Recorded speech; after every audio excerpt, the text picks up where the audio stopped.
Dave begins by outlining the flames in 1/8" masking tape.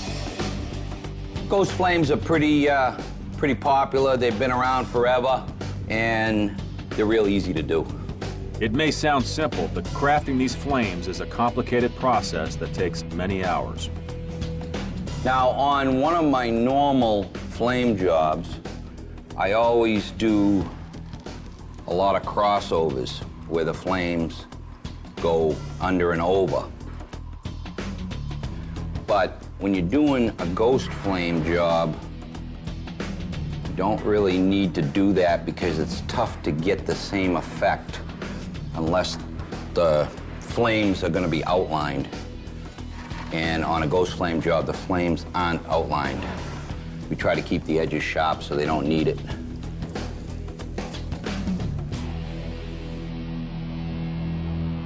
In any flame job, getting the proportions right is key. And how do you do that? A lot of years of experience.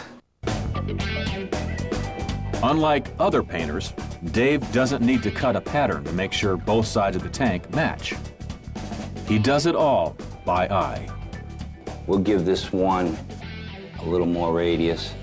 But like all artists, Dave is his own worst critic. You know, I've had flame jobs where I've masked one whole side and stepped back and decided I didn't quite like the way something was and tear it all off and start over. And that's one of the things that, you know, keeps my flame jobs on the top of the list.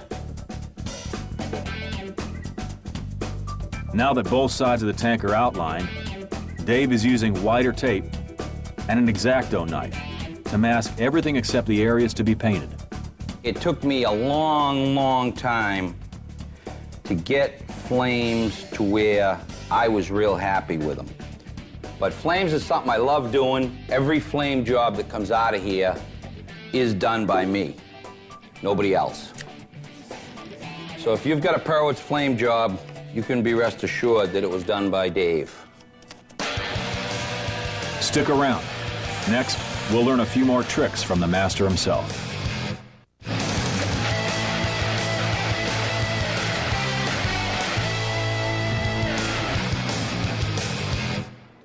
Pretty frustrating. It's only after countless hours of prep on each component that Dave gets started on the actual paint process itself. This stuff here is like waiting for artwork. This one here we just finished. This is kind of a simple job. And these are some helmets we're doing, some prototype helmets for Helmet Company.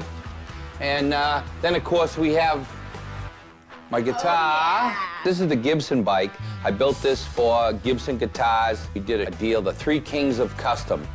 See, here's the poster up here. It was Alan Ness, myself, and Donnie Smith. We each built a bike and a guitar for Gibson. Okay, and let me show you the spray booth.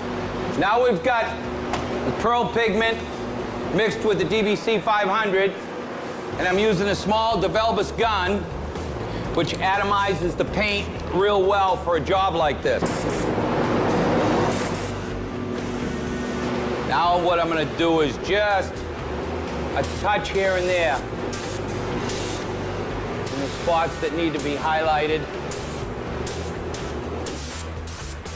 After the broad strokes are finished, an airbrush is used for the fine detail work on the tips of the flames.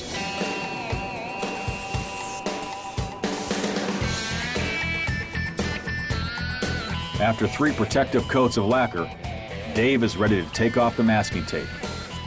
Okay, now it's time to take the tape off and see what it's going to look like, or at least get an idea what it's going to look like. This is always the most fun.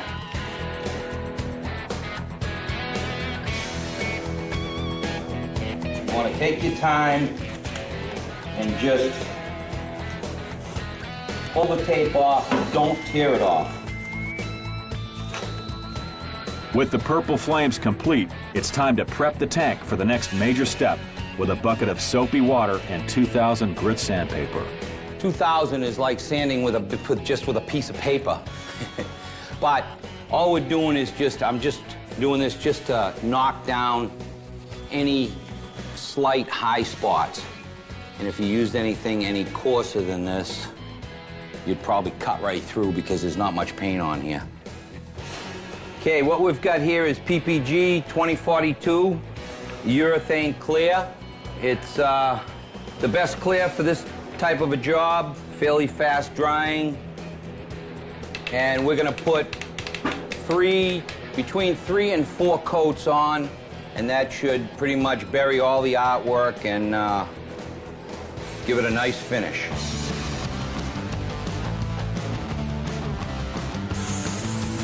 After several more coats of urethane, more wet sanding, and some buffing, the tank and 2 fenders are finished.